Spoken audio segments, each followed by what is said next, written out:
सावन में लोग शिव जी पर अभिषेक करते हैं। शंकर जी पर अभिषेक करने से क्या मिलता है? जो भगवान शिव की पूजा करता है, जो भगवान शिव की आराधना कर सकता है, वही पूजा और आराधना करने वाला भगवान कृष्ण का भक्त हो सकता है। शिव की कृपा से ही कृष्ण की भक्ति मिलती है, वरना मिल नहीं सकती।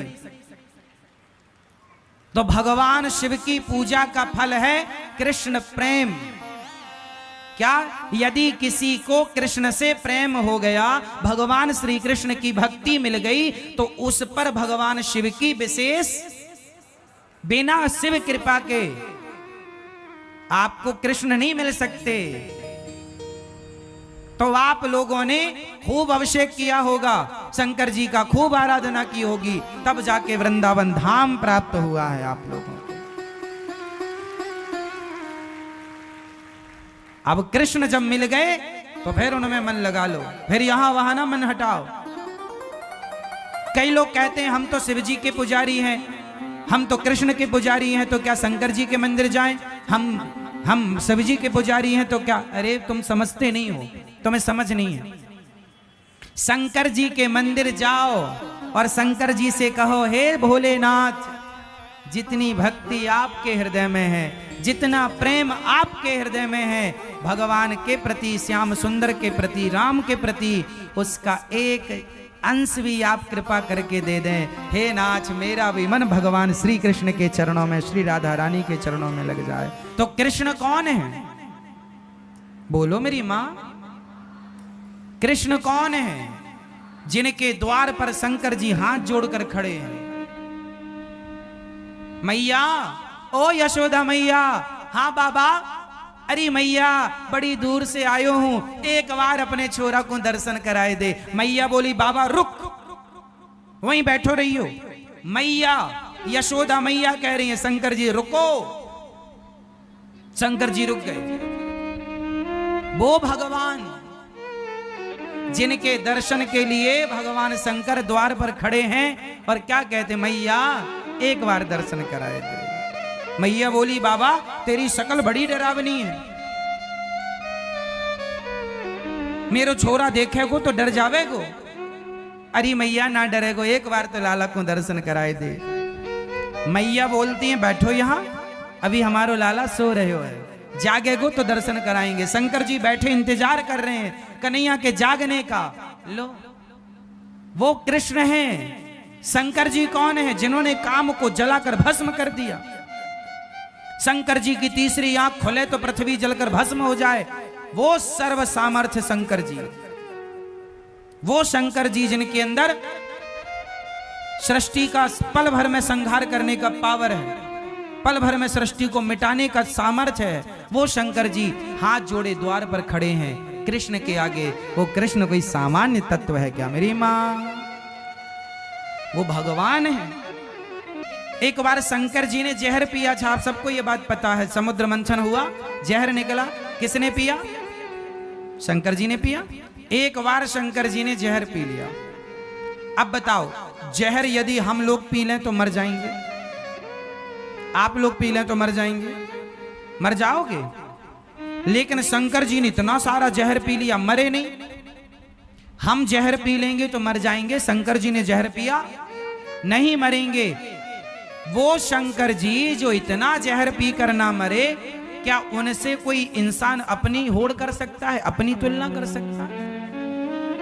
वो शंकर जी जो देवाधिदेव महादेव हैं, जो कामदेव को जलाकर भस्म कर देते हैं, वो शंकर जी गोपी बनकर उस रास में जा रहे हैं भगवान श्री कृष्ण के। वो कृष्ण तत्व है जिनके पास शंकर जी जा रहे हैं, तुम उन्हें हल्के में ले रहे हो।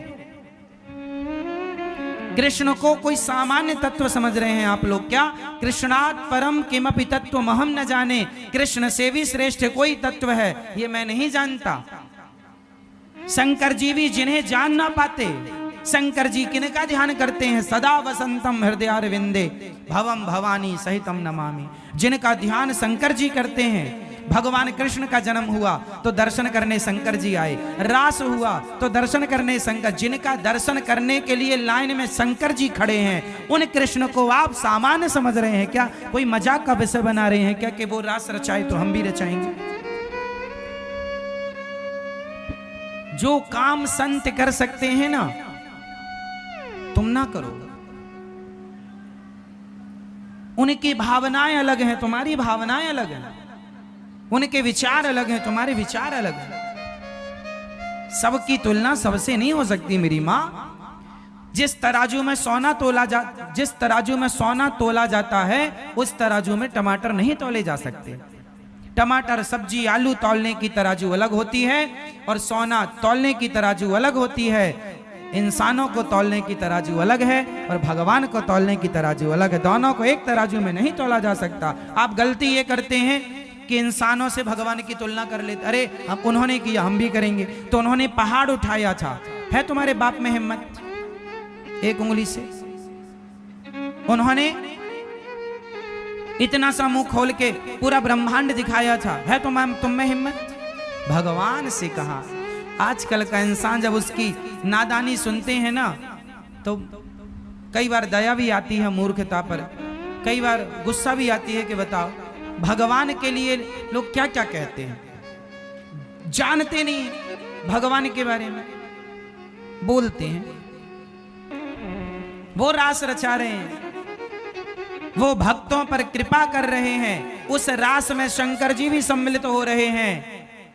पार्वती जी से कहते हैं जरा हमें भी आज श्रृंगार करो, जरा चूड़ी पहनाओ, जरा साड़ी पहनाओ, और लगा के बिंदिया पहन के साड़ी, चाल चले मतवाली। भगवान शंकर चल रहे हैं। जो नारद जी, बड़े बड़े ऋषि मुनि साधु संत, कौन नहीं उस रास में आया? स्वयं वशिष्ठ जी सामान्य है। वशिष्ठ जी के पास जितना पावर ब्रह्मा जी के पास है सृष्टि उत्पन्न करने का, जितना पावर भगवान श्री हरि के पास है, भगवान राम, भगवान कृष्ण के पास जितना पावर है, उतना पावर तप के बल पर श्री वशिष्ठ जी ने प्राप्त कर रखा है। वशिष्ठ जी चाहें तो एक अलग सृष्टि बना सकते हैं। वशिष्ठ जी इतने पावरफुल, अलग ब्रह्मा बना सकते हैं, अलग सृष्टि की रचना कर सकते हैं। एक बार विश्वामित्र जी ने कहा मैं भी कर सकता हूं। एक बार विश्वामित्र जी और वशिष्ठ जी में कहा सुनी हो गई। वशिष्ठ जी इतने पावरफुल थे तो विश्वामित्र जी को लगा मैं भी करूं। आपको पता नहीं होगा, एक बार विश्वामित्र जी ने तो नई सृष्टि प्रारंभ भी कर दी थी। नई सृष्टि, और वो नई सृष्टि क्या है जानते हो? नहीं, ये जो नारियल होता है, ये नारियल ब्रह्मा जी की बनाई सृष्टि नहीं है। एक बार विश्वामित्र जी को गुस्सा आ गया कि मैं चाहूं तो नई सृष्टि कर लूं, तो कहा कि कर लो। तो वो करने लग गए। तो उन्होंने, अब भाई सृष्टि के लिए आदमी लोग चाहिए, स्त्री पुरुष, तो उन्होंने पिंड बनाना शुरू किया। जिस पिंड से इंसानों का जन्म होता, तो सबसे पहले वो पिंड, जैसे चिड़िया पहले अंडा देती है, स्त्री और पुरुष के गर्भ में भी तो एक, ये समझो कि स्त्री का रज, पुरुष का तेज जाकर मिलता है तो एक कलल बनता है। उसी तरह सबसे पहले अंडा तैयार हुआ। तो आपने देखा नारियल में दो आंखें होती हैं, ध्यान से देखा, पानी भरा होता, जैसे बच्चे मां के पेट में पानी भरा होता है, पूरा अंडा जैसा प्रोसेस होता है नारियल का। नारियल वो सृष्टि की शुरुआत करने लगे, अपनी तपोबल से मैं अलग सृष्टि बनाऊंगा। ऐसे फिर उन्हें समझाए भैया अलग ना चलो, विश्वामित्र जी को समझाए। इसलिए नारियल तोड़ने की परंपरा बनी कि नारियल भी एक जीव है, जैसे हम हैं ऐसे ही लगभग नारियल। इसलिए हमारे यहाँ पशुओं की बलि ना चढ़ा करके विश्वामित्र जी की सृष्टि के जो लोग थे, जो शुरुआत थी बाद में की नहीं गई, उस नारियल को तोड़ करके कहा गया कि हमारी तो यही बलि मान लो प्रभु, यदि आपको बलि चाहिए तो नारियल की बलि। इसलिए हमारे यहाँ बकरे की बलि नहीं चढ़ाई जाती, नारियल की बलि चढ़ाई जाती है, क्योंकि उस सृष्टि को मान्यता नहीं मिली गई। फालतू जाता तो उपयोग करो, चलो यही करो। तो वो भी इंसान की शुरुआत थी नारियल, वो ब्रह्मा जी की सृष्टि में नहीं आता नारियल। नारियल को प्रकट करने वाले विश्वामित्र जी हैं। विश्वामित्र जी तो कम पावरफुल हैं, वशिष्ठ जी तो इतने पावरफुल हैं जस की तस ये सृष्टि को मिटा के फिर बना सकते हैं। वशिष्ठ जी राम जी के गुरु वशिष्ठ जी, आज भी वशिष्ठ जी हैं। कश्यपोत्री वशिष्ठस्य विश्वामित्रोथ गौतमा जमदग्निर भरद्वाज, ये 7 सप्तर्षि होते हैं। सुना आप लोगों ने सुना? सप्तऋषि पुच्छल तारा देखा होगा, सप्तऋषियों को आकाश में देखा होगा, एक साथ रहते हैं, वो सप्तऋषि होते हैं। कौन कौन है उनमें? कश्यप, कश्यपोत्री अत्रि, कश्यपत्री, कश्यपोत्री वशिष्ठ, वशिष्ठ कश्यपोत्री वशिष्ठस्य, विश्वामित्र, विश्वामित्र भी उसमें है। कश्यप, कश्यपोत्री अत्रि अनुसुईया माँ के पति, कश्यपोत्री वशिष्ठस्य विश्वामित्रोथ गौतमा, गौतम ऋषि अहिल्या के पति, कश्यपोत्री वशिष्ठस्य विश्वामित्रोथ गौतमा जम, कश्यपोत्री वशिष्ठस्य विश्वामित्रोथ गौतमा जमदग्निर भरद्वाज। जमदग्नि मतलब परशुराम जी के पिता, जमदग्निर भरद्वाज, भरद्वाज जी। भरद्वाज जी का नाम सुना होगा, रामचरितमानस में भरद्वाज जी का उल्लेख है। राम जी उनके आश्रम भी गए थे, श्री भरद्वाज जी के। भरद्वाज मुनि बसई प्रयागराज में रहते थे। ये सप्त ऋषि हैं जो इतने पावरफुल हैं, सातों के अलग सृष्टि कर सकते हैं। ये सारे ऋषि, इन सब के ऊपर होते हैं भगवान शंकर, इंद्र के, देवताओं के राजा इंद्र। इंद्र के ऊपर इंद्र हाथ जोड़े खड़े रहते हैं भगवान शंकर के आगे। सबसे पावरफुल हैं सृष्टि में ऋषि। ऋषियों से देवता जो है ना, देवता पावरफुल नहीं होते। ये ऋषि लोग चाहें तो देवताओं को जहां चाहें, इंद्र को श्राप दे दिया था गौतम ऋषि ने, जा तेरे पूरे शरीर में योनि हो जाए। अहिल्या का जब चरित्र बिगाड़ने गए, 1000 योनि छिद्र हो गए थे पूरे शरीर में, मुंह दिखाया नहीं गया इंद्र से कहीं। बाद में फिर आंख के रूप में परिणित हो गई। इंद्र की 1000 आंख हैं, पहले योनियां थी पूरे शरीर में, योनि छिद्र, योनि लंपट थे ना, तो श्राप से योनि हो गई, फिर वो आंखों में तब्दील हो। देखिए हमारे यहाँ का साइंस, यहां ही आंखें नहीं, पूरे शरीर में आंखें हो सकती हैं। आप पूरे शरीर से देख सकते हैं, इंद्र पूरे शरीर से देखते हैं।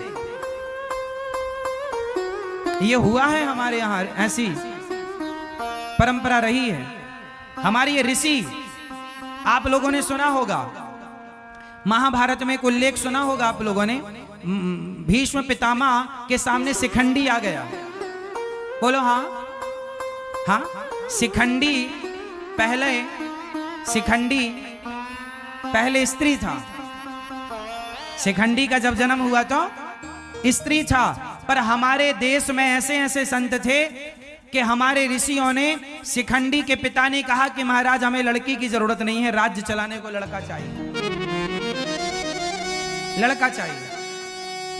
तो शिखंडी को लड़की से लड़का बनाया गया था 5500 साल पहले। यह टेक्नोलॉजी थी। आजकल भी साइंस के द्वारा स्त्री लिंग परिवर्तन हो जाता है, लेकिन आज के में एक समस्या है कि यदि स्त्री को पुरुष बना दिया, आजकल भी प्लास्टिक सर्जरी के द्वारा स्त्री को पुरुष बना दिया जाता है और पुरुष को स्त्री, लेकिन जो पुरुष स्त्री बनता है तो स्त्री योनि तो हो जाती है, लेकिन पुरुष जो स्त्री बनेगा वो कभी मां नहीं बन सकता।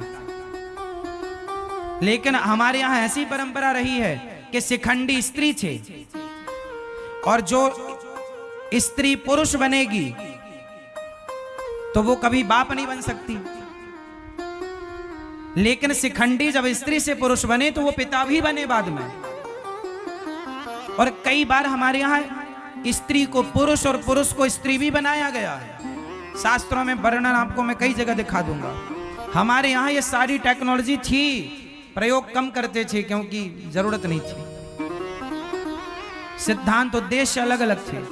तो वो ऐसे ऐसे ऋषि मुनि जो सृष्टि बना सकते हैं, अलग सृष्टि कर सकते हैं। स्त्री को शिखंडी इसका उदाहरण है, महाभारत में कथा है इस बात की कि शिखंडी पहले स्त्री थे, बाद में पुरुष हो गए, इसलिए भीष्म पितामह ने उन पर बाण नहीं चलाया। बाद में पुरुष हुए तो क्या हुआ, जन्म से तो स्त्री है। तो मतलब स्त्री से पुरुष बनाने की क्या प्रोसेस भारत में हम हिंदुओं के पास पहले से ये तकनीक थी। वो भगवान जो ऋषि देवता जिनके सामने हाथ जोड़े खड़े होते हैं, वो भगवान शंकर। और वो भगवान शंकर मैया यशोदा से कहते, अरे मैया तेरे लाला को एक बार दर्शन करना हो, एक बार दर्शन कराए थे। वो भगवान हैं। आप बड़े भाग्यशाली हैं कि उन भगवान की कथा सुन रहे हैं जिन भगवान के दर्शन के लिए शंकर जी भी खड़े रहते हैं द्वार पर, मैया एक बार दर्शन कराए थे।